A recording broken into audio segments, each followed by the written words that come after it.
KC Chief Processing Engineer, verify no constraints to launch. No constraints. Thank you, Steve. KC Safety and Mission Assurance. KC.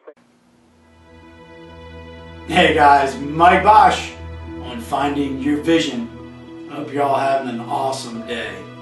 Today I want to talk a little bit about fear. In my keynote, I really go in depth about fear because it's a personal topic for me, because fear kept me from doing a lot of things that I wanted to do early on in my life.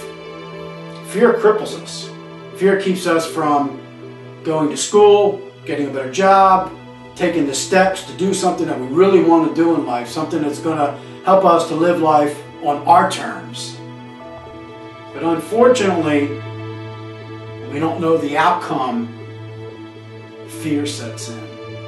Fear is the unknown, and it prevents us from taking the next step to improve our lives.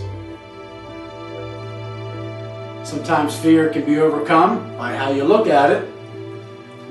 There's a lot of people who are fearless. You can name quite a bit that do things that are just like, wow. But the person that jumps in my head is Neil Armstrong. Most people know Neil. He was the first man on the moon, and he had the famous saying, this is one step for man, one giant leap for mankind.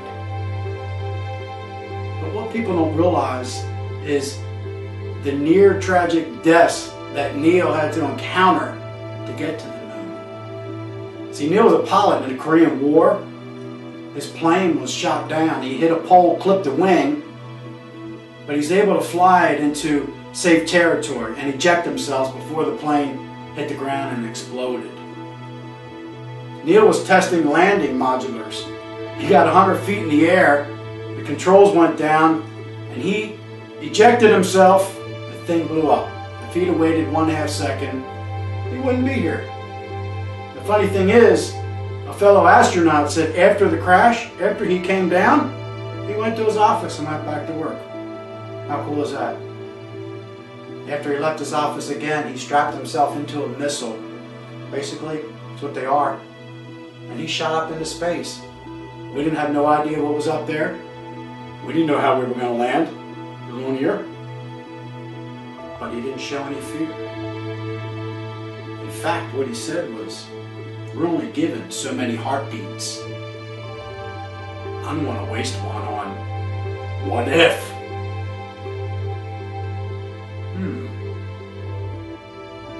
No.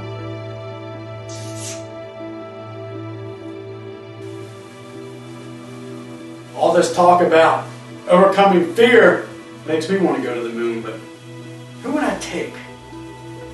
My wife has a PhD and she's a research scientist.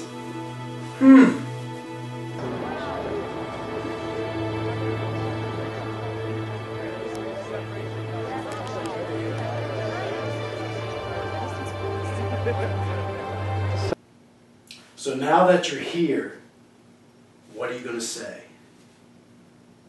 Neil Armstrong had his famous saying, you got to have one too. What is it? I've had a great day, and I'm really hungry. Holy crap, I never thought about food. Look in that direction, and you will see Space Shuttle Columbia returning home. Tomorrow